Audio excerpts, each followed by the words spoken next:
वाहेगुरु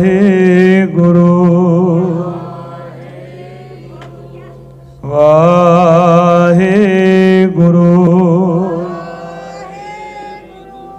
वाहेगुरु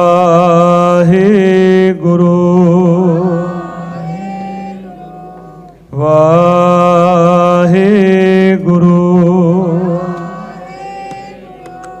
वाहिगुरु जी का खालसा वाहिगुरु जी की फतेह। गुरु प्यारी साध संगत जी, धन सतगुरु गुरु गोबिंद सिंह जी महाराज जिन्हां दे उचारण कीते हुए बख्शिश कीते हुए 52 वचनां दे विचों 22 नंबर दे वचन तक कल आपां विचार साझी कीती सी। 23 नंबर दा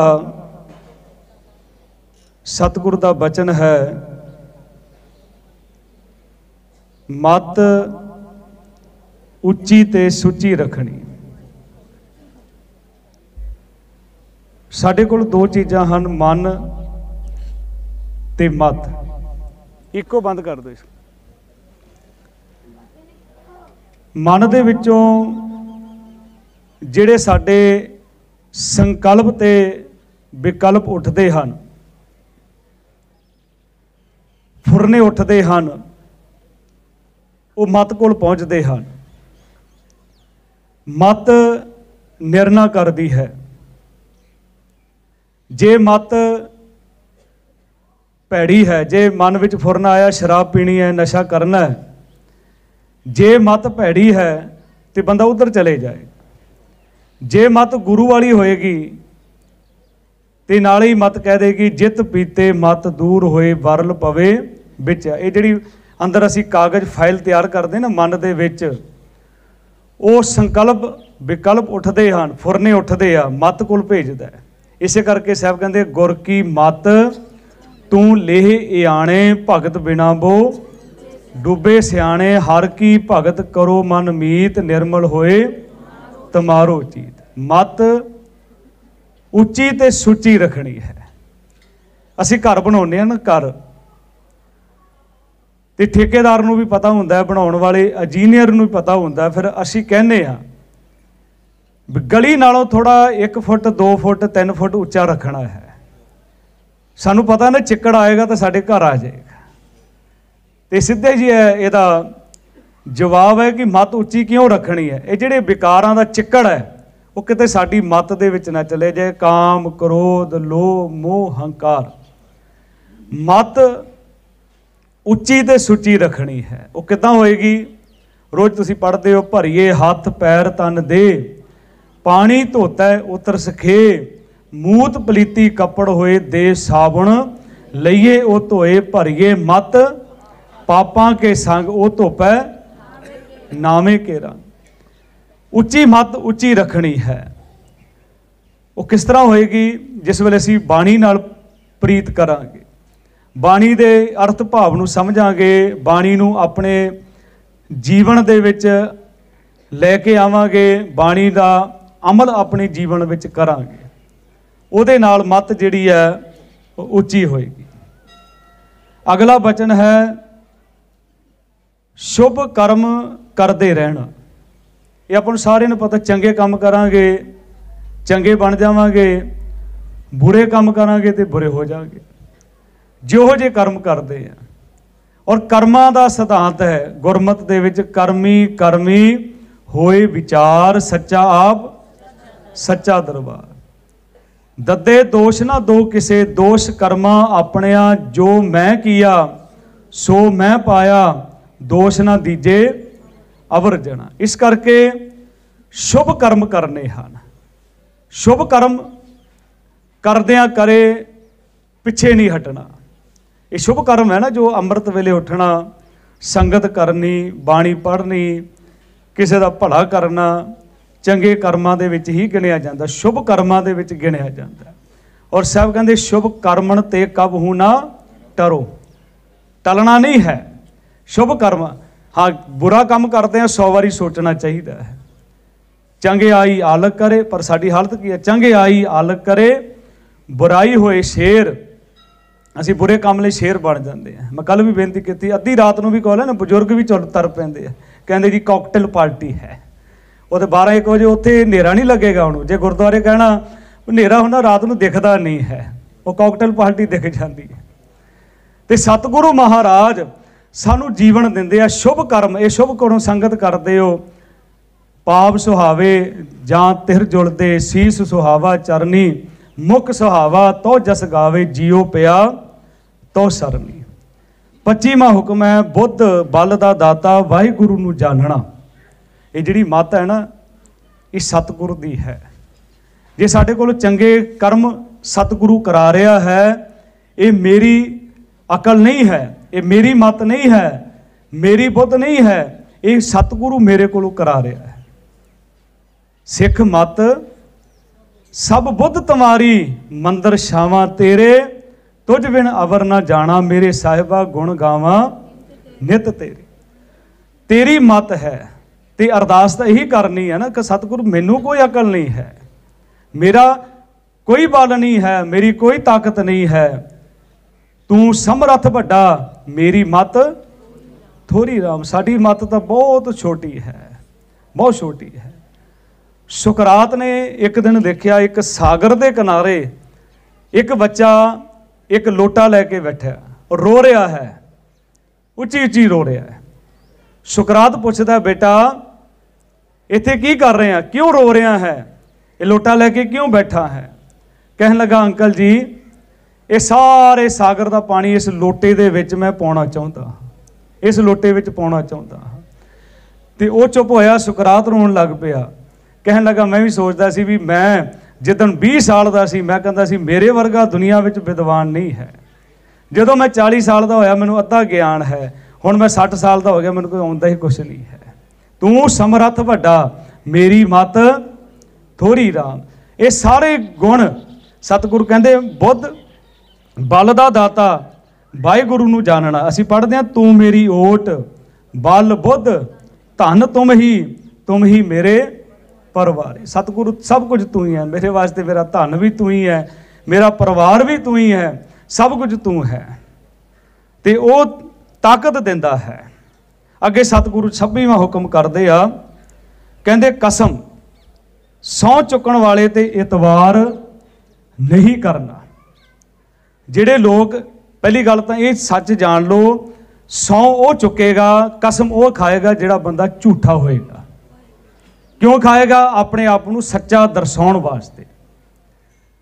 बेनती है कदे भी गुरु ग्रंथ साहब के सामने आके झूठी सौं ना खाओ, ना किसी की सौं ते कसम ते इतवार करो, क्योंकि सौं हमेशा, कसम हमेशा झूठा बंदा खाता। सच्चे नूं की, सच्चे नूं जिथे मर्जी खड़ा कर दो, हज़ारां बंदे विच खड़े कर दो, लखां विच कर दो, मैं तो कसम खाना, मैं तो कुछ कहा ही नहीं। ये झूठे बंदे पैर पैर ते कसमां खांदे आ। कसमां खाधियां सी ना, आनंदगढ़ का किला, 22 धार दे राजे आटे की गां बना के कसमां खा रहे आ। औरंगजेब के भेजे हुए बंदे कुरान रख के कसमां खा रहे आ। गुरु साहब कहते इन्हां दी कसमां दा इतवार ही कोई नहीं है, ये झूठे हैं। दिखाता ना दुनिया नूं, कलगीधर पातशाह ने जो वचन कह रहे हैं उन्होंने दुनिया नूं दिखा दिता। उन्होंने झूठिया ने कसमां खाधियां, सौहां खाधियां। हले आनंदपुर साहब छड्डिया सी, पिछों हमला कर दिता गुरु साहब के उपर। इन्हां दियां कसमां, जिहड़ा कसम खांदा ना, सौं खांदा, उस बंदे ते इतवार नहीं करना, क्योंकि सच नूं कोई सहारे की लोड़ नहीं होंदी। झूठे बंदियां नूं बंदियां की लोड़ होंदी है।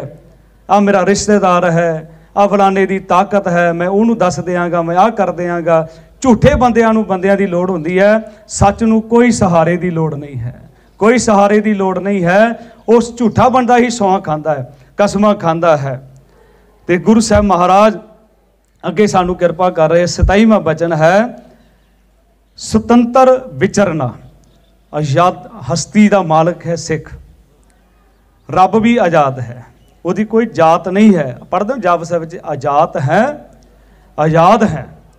सतगुर ने गुलामी साडे गलों लाह दी है।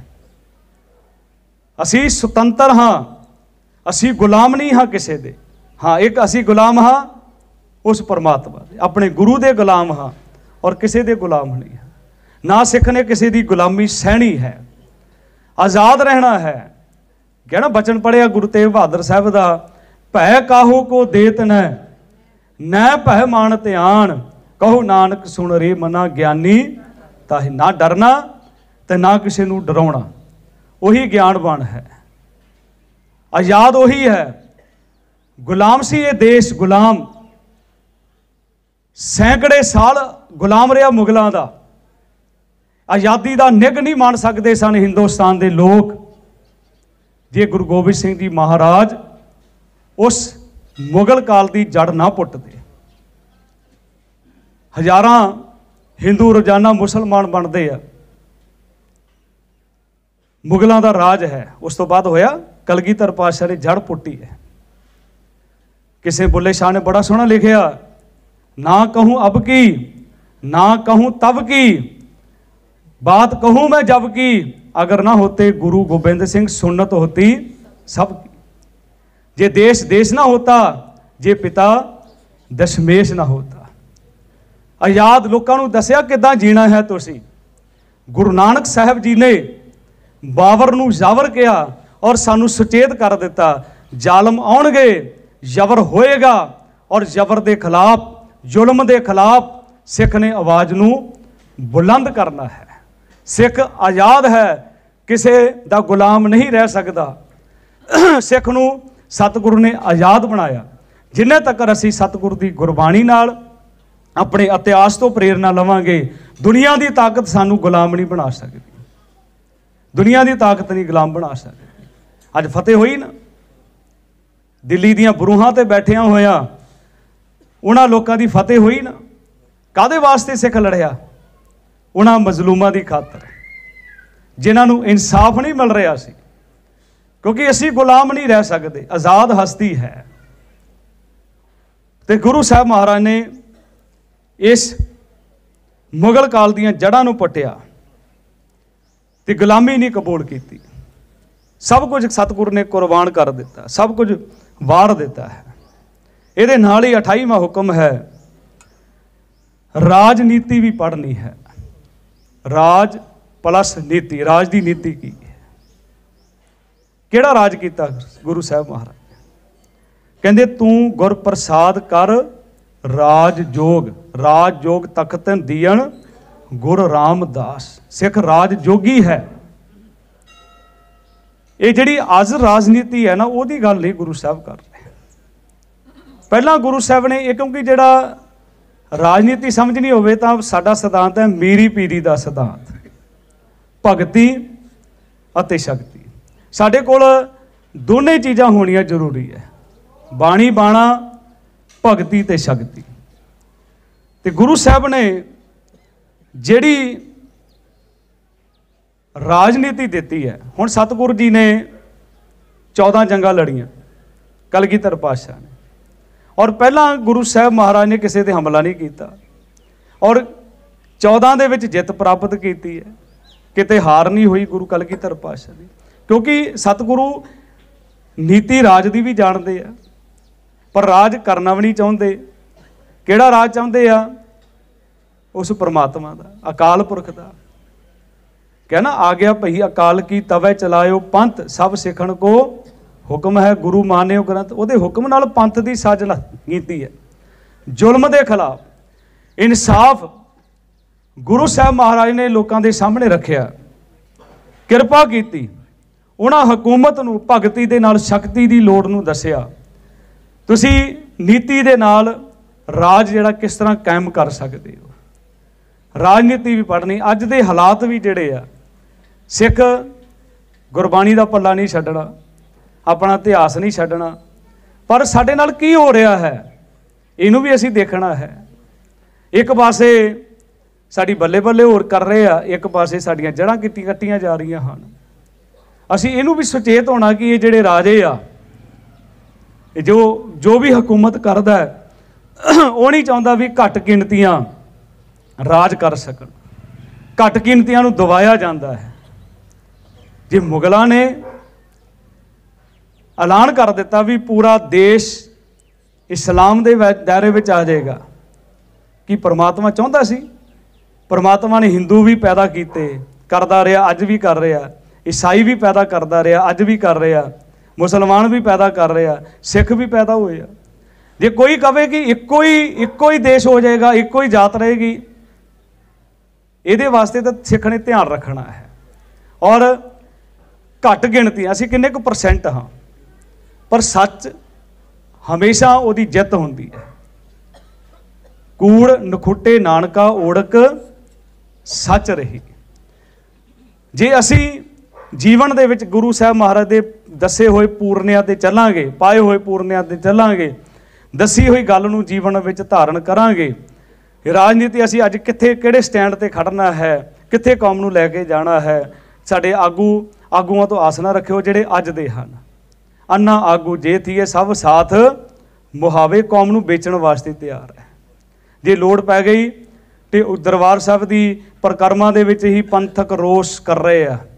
काहदे वास्ते? अपनी कुर्सी। पंथ खतरे विच नहीं है, ये जान लो, पंथ खतरे विच नहीं है, ये लीडर खतरे विच हन। उन्होंने अपनी कुर्सी जाती दिख रही है, पंथ की लड़ाई करा रहे हैं। इन्हां तो सचेत होने की लोड़ है, राजनीति भी पढ़नी है। 29वां हुक्म है, शत्रु नाल शाम दाम भेद आदਿਕ उपाव वरतने, उपरंत युद्ध करना धर्म है। युद्ध करना फिर धर्म है। हुण ये गल सानू सारिआं नूं समझनी चाहिदी है। सतगुरु की सिखा रहे आ, सब मैं जोत जोत है सोए। हाँ, जिहड़ा कोई भी संसार विच पैदा, भावें हिंदू है, मुसलमान है, ईसाई है, मुसाई है, जो भी दुनिया विच पैदा होया, सारिਆਂ ਦੇ अंदर रब की जोत है। पर जिहड़ा इस जोत नूं मिटाउणा चाहुंदा है, उहदे खिलाफ सतगुर की लड़ाई है। वो जुल्म के खिलाफ लड़ाई है। जिहड़ा इस जोत के उपर जुल्म करेगा, भावें किसी के उपर जुल्म हिंदुआं के उपर हो रहा सी, गुरु तेग बहादुर साहब शहादत दे रहे हैं। रब की जोत साडे घरों तो यही आवाज़ आ रही ना, अवल अल्लाह नूर पाया कुदरत के सब बंदे। जे दुश्मन नहीं मानता, शाम का अर्थ होता है सलाह कर लो, सुलह कर लो। ये भी गुरु साहब ने करके देखी। दाम का अर्थ होता है कुछ दिता जाए। कलगीधर पातशाह ने सारा कुछ दिता, सांभ लो। उन्होंने तो यही चाहिए सी, किले चाहिए सी, राज भाग चाहिए, सांभ लो। आनंदपुर साहब भी छड़ दिता, जे तुसीं मन सकते तो मान लो। भेद भेद मतलब लोगों को वखरा कर देना। गुरु साहब ने आख्या फिर हुण ये फिर अपने आप नूं तुसीं अपनी शक्ति नूं पहचानो, तुसीं न्यारे हो। कहते जब लग खालसा रहे न्यारा, तब लग तेज दियो मैं सारा। जो कोई गल नहीं मनता पिछे हट जाने, अपने आप नूं वख कर लो। पर जे फिर भी नहीं मनता, फिर युद्ध करना धर्म है, सिख दा धर्म है। और इतिहास पढ़ के देख लो, गुरु हरगोबिंद साहब जी जंगा लड़ते आ, कलगीधर पातशाह ने जंगा लड़ियाँ और किसी के उपर हमला नहीं किया। सिख ने भी नहीं अज तक किसी के उपर हमला। हाँ, जे कोई चढ़ के आउंदा, गुरु दे कोल कोई आउंदा, जे गल लगन आउंदा ते गुरु गल ला लैंदा है। जे फिर कोई मत्था लाउण आउंदा ते फिर वो रहिंदा नहीं है दुनिया दे विच। और किसी के उपर हमला नहीं करता सिख। किसी इतिहास विच कदे किसी कोई दस देवे कि सिख ने जां गुरु साहब ने किसी उपर जाके हमला किया। हमला तां ही हुंदा ना जर जोरू जमीन वास्ते, सतगुरू चाहिदा ही नहीं। शाम दाम दंड भेद ये नीति सी। गुरु साहब कहते धर्म युद्ध करना फिर जरूरी है। तो उन्होंने लोगों ने सोचा भी खुरा खोज मिटा देंगे, पर कुछ कि मैं जिदा बेनती की, रब नहीं चाहता। कहते भी दूसरे कौमां खत्म कर देंगे, रब चाहता नहीं। उन्होंने तो पैदा कर रहे, सारिਆਂ पैदा कर रहे। भी कोई चाहे भी इक्को कौम रहेगी, हो ही नहीं सकता। रब नहीं चाह रहा, रब हरेक दे घर बच्चा पैदा कर रहा। सिखां दे भी घर हो रहे, मुसलमानों के भी हो रहे, ईसाइयों के भी, हिंदुओं के भी कर रहे। कोई एक कहे कि एको ही कौम दुनिया के विच रहेगी, ये हो ही नहीं सकता। तो गुरु साहब ने पहला हमला नहीं किया। जिस वेले आपां भंगाणी का युद्ध का गल करते हैं, गुरु साहब जी नूं घेरा पा लिया। हज़ारां दी फौज सी, सामने राजा हरीचंद खड़ा है, कलगीधर पातशाह नूं ललकार रहा और कह रहा है, गुरु गोबिंद सिंह महाराज मैं तुहाडी तीर अंदाजी देखना चाहुंदा हाँ, मैं तुहाडी शस्त्र विद्या देखना चाहुंदा हाँ। मैं तुहाडे नाल ये गल जरूर करना चाह रहा हाँ भी आपां इन्हां नूं ना लड़ाईए, जिहड़ियां फौजां हन आपां आपस विच लड़ लईए। सतगुरु कहंदे मंजूर है। हुण वो ये राजनीति दूसरी पढ़िया सी, गुरु साहब जी दूसरी राजनीति पढ़े सन। हुण कलगी वालियां पातशाह महाराज नूं कहंदा हमला करो, कहंदे मेरा ये धर्म नहीं है मैं किसी के उपर हमला करा। घेरा किहने पाया? तुसी पाया ना मैनू, तुसी हमला करो, तू तीर चला। मन विच बड़ा खुश होया, ये गुरु गोबिंद सिंह फकीर ही, इहनूं कुछ पता ही कुछ नहीं है। बड़ा खुश होया, एक तीर दे नाल मैं गुरु गोबिंद सिंह नूं ढेरी कर देंगा।